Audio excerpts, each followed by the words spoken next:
Hi everyone, Mike here from MyKeyReviews. In this video I'm going to be showing you the Nespresso Creatista coffee machine by Sage.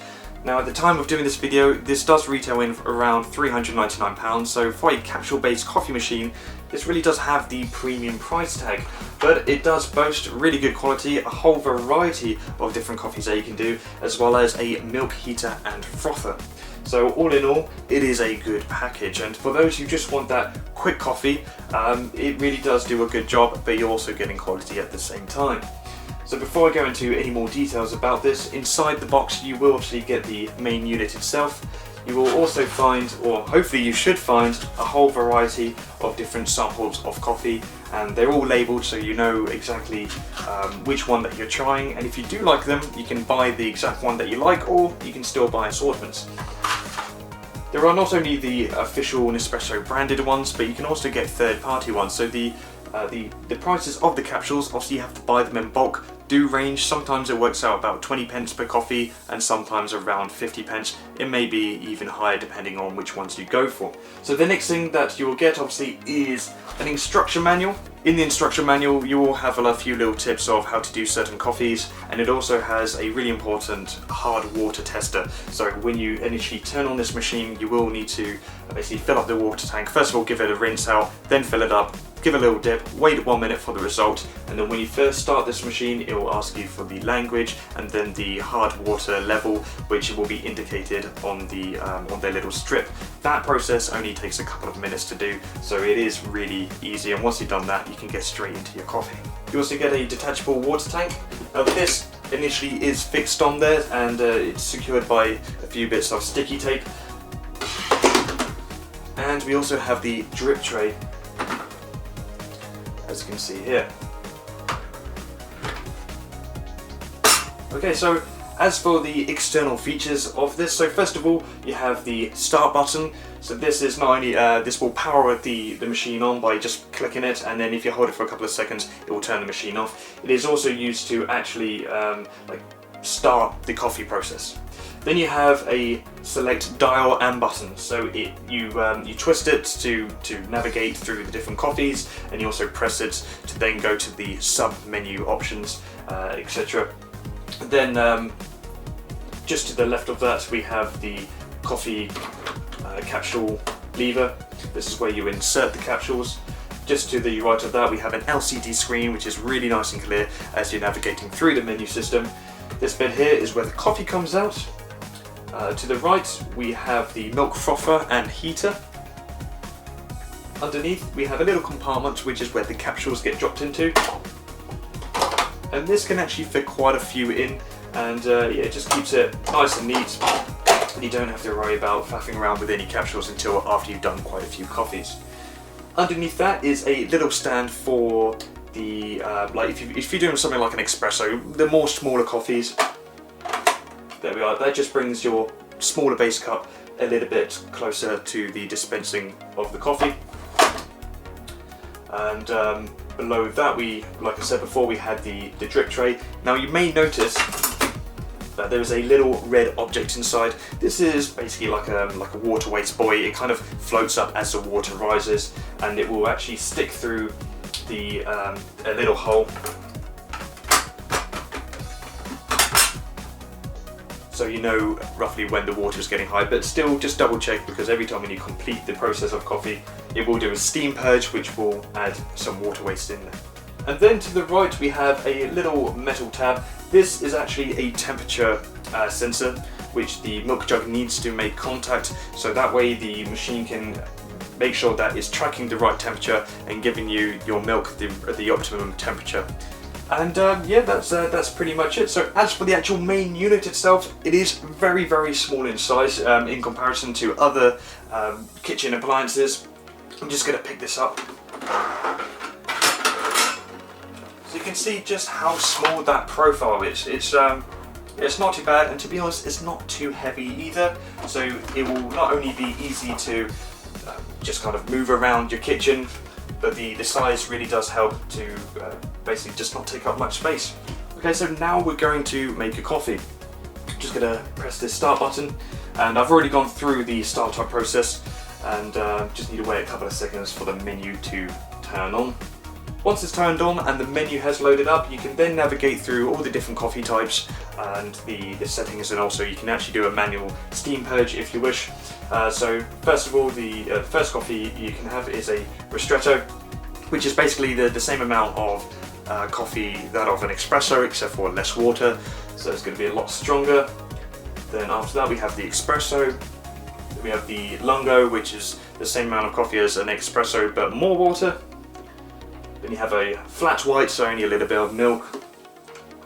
Cafe latte, so that's more of a milkier coffee. Cappuccino, more frothy.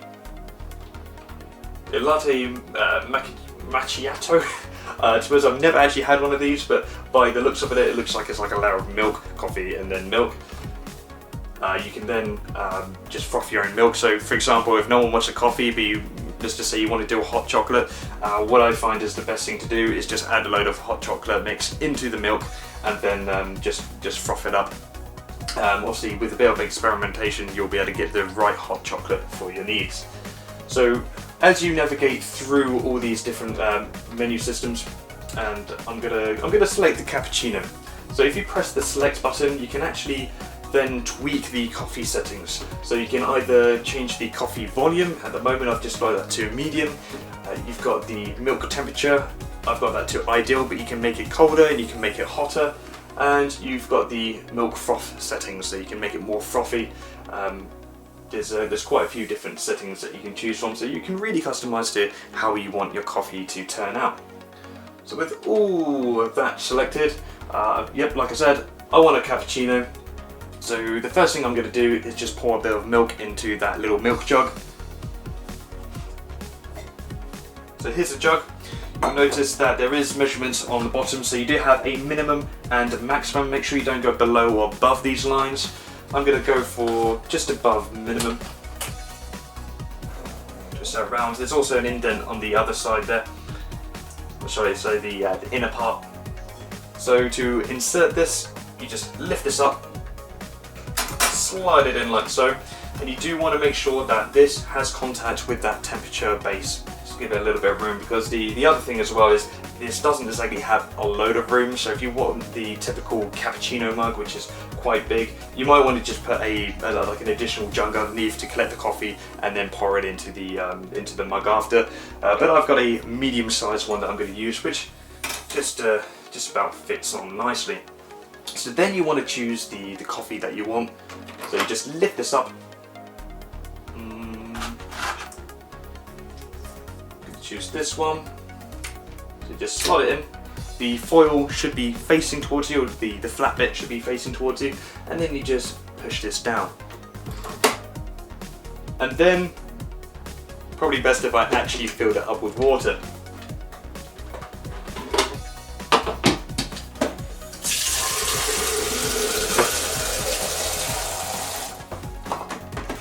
So that's actually really easy to take off, fill up, and to reinsert. And if you don't have enough water in, there will be a prompt that will tell you. Once you've done that, just hit the start button. So depending on the coffee, it will go through a few different processes. It is quite loud, but it doesn't really last too long.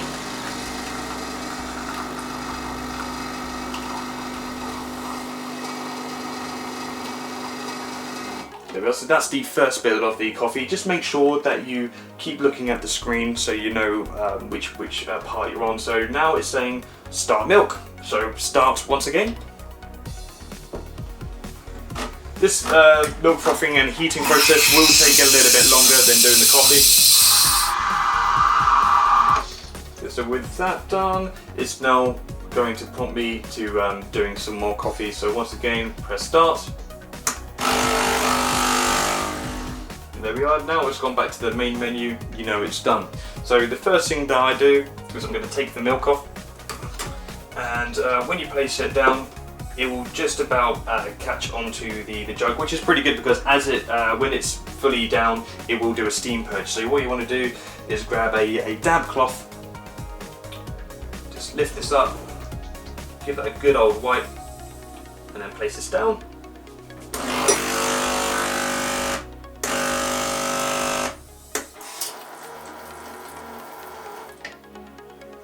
so that's the steam purge all done, and it did have a little bit of a splash then, but luckily it hadn't gone into the coffee or the milk. And yeah, just add the milk to your coffee.